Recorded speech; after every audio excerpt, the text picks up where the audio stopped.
L'année dernière, au village de Sommières, il y a une très belle librairie où je vous invite à aller flâner. La libraire m'a conseillé un livre. Je m'étais dit que cette année, je n'achetais pas de nouveaux livres, que je n'achetais, voilà, je faisais attention. Mais là, j'ai craqué et j'ai eu raison de craquer. Elle m'a dit, je pense vraiment que ça va vous plaire. Et donc, j'ai acheté ce livre d'une jeune autrice, puisqu'elle est née en 1989, Juliette Houry. Et elle a écrit ce livre, donc vous reconnaissez sûrement la Vénus, voilà, la Vénus en fond, avec une pomme d'amour. Pourquoi ?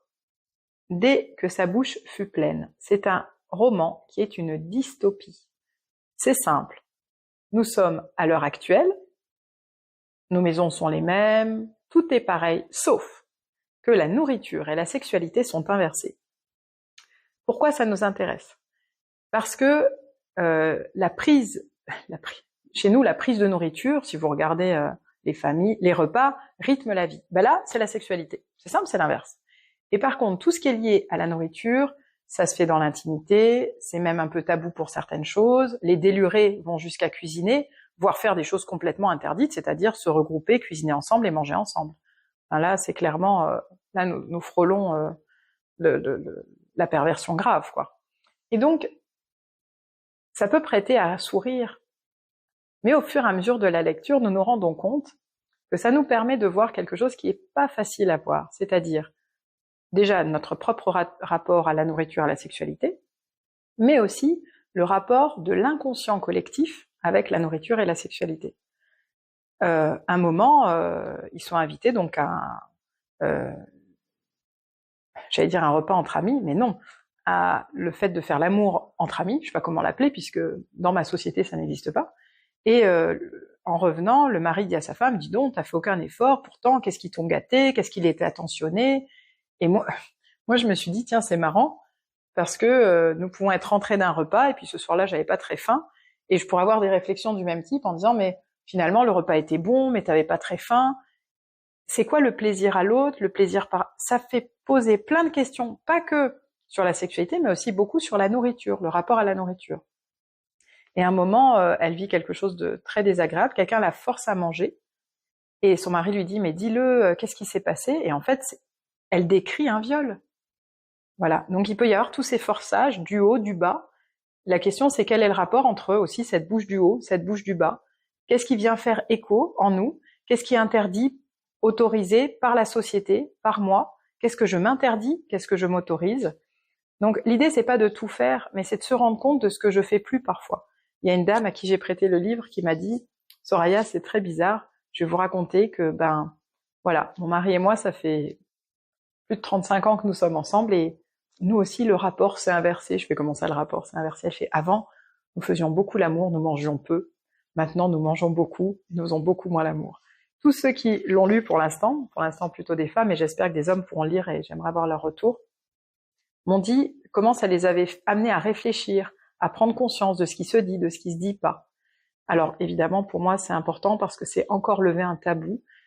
Pour vous donner une petite vignette clinique qui m'a beaucoup touchée l'année dernière, un petit garçon venait pour une forme d'inhibition à l'école, une forme de retrait, il commençait à s'isoler, voilà, sa mère disait « je le reconnais plus trop, je vous l'amène, je sais pas trop ».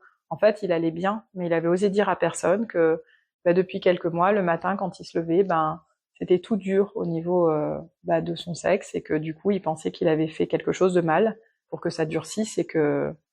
Voilà. Et en fait, je lui ai dit « mais tu en as parlé à ton papa ?» Et il m'a dit « non », parce qu'il avait tellement honte que du coup, voilà. Et dans cette famille-là, quand j'ai discuté avec le papa et la maman de cet enfant-là, ils m'ont dit « mais nous, ça ne se parle pas ». Et donc j'ai dit « mais est-ce que c'est ok du coup si nous en parlons ensemble ou est-ce que ça peut être seul avec le... Comment nous pouvons faire pour que ça s'ouvre ?» En fait, cet enfant allait très bien. Quand je lui ai dit « mais félicitations, tu grandis, ton corps change », en fait, il a été très fier, il s'est remis au sport, il s'est remis à relationner. Ça s'est réglé, mais ça aurait pu ne pas se régler. Dommage. Donc vraiment, ouvrons les portes. C'est pas, une fois de plus, c'est pas le faire, c'est le dire, c'est comment ça se parle, qu'est-ce qui se dit, qu'est-ce qui se dit pas. Moi, je me souviens très bien, je me suis occupée de beaucoup d'enfants dans ma vie, et un jour, je gardais 2 petites filles dans mon immeuble. Et puis, je voyais qu'elles rigolaient, je voyais bien qu'elles avaient fait une bêtise. Ça sentait la bêtise, à plein nez. Et puis, une des deux me dit, si je te montre un truc, tu le dis pas à papa et maman. Et là, je leur dis, tu sais, ça dépend. Si c'est pas grave, oui. Si c'est grave, peut-être pas. Voilà. Et elle fait le choix, donc sa sœur voulait pas, mais elle fait le choix de me le montrer. Et en fait, elle était tombée sur des livres pornographiques, des revues pornographiques. Il y avait une bibliothèque dans le salon, immense, qui touchait le plafond, donc bien sûr c'était pas des plafonds hauts, mais quand même à 2,50 m, enfin 2,40 m.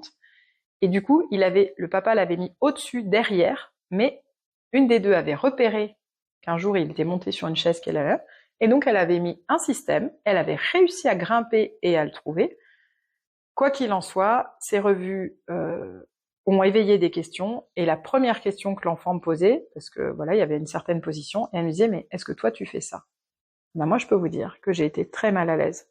Je me suis rendu compte que je ne pouvais pas, et j'ai dit, écoute, là je peux pas te répondre. Je pouvais pas répondre. Et j'ai dit, en plus, c'est pas des choses de ton âge. Enfin, vraiment, je me souviens avoir été un peu déphasée, et puis très mal à l'aise, parce que quand les parents sont rentrés, on va dire que ça s'est pas super bien passé, parce que la femme de ce monsieur ne savait pas qu'il avait ses revues, enfin ça fait toute une histoire. Et en plus, ils étaient tous les deux profs. Voilà. Donc pour eux, la pédagogie, le fait d'amener la connaissance en temps voulu, c'était très important. Et pour eux, ça a fait vraiment effraction. Et c'est important pour moi de vous dire ça parce qu'en ce moment, c'est pas toujours des revues cachées derrière des bibliothèques. Ça peut passer par Internet, ça peut passer par des supports qui vont très vite.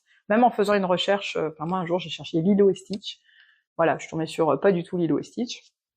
Et maintenant j'ai compris, il faut marquer avant Disney ou voilà, parce que il y a plein de vidéos qui circulent qui sont pas du tout dédiées à l'âge psychique des enfants. Voilà, donc tout ça pour vous dire que si vous avez l'occasion de vous détendre et de lire, vous voyez c'est écrit gros, hein, il est gros mais c'est écrit gros, c'est vraiment une mise en réflexion sur le rapport à la sexualité, à la nourriture, qu'est-ce qui se fait, qu'est-ce qui se fait pas, qu'est-ce qui se dit pas. Et je vous invite à ouvrir le tabou au moins de vous à vous.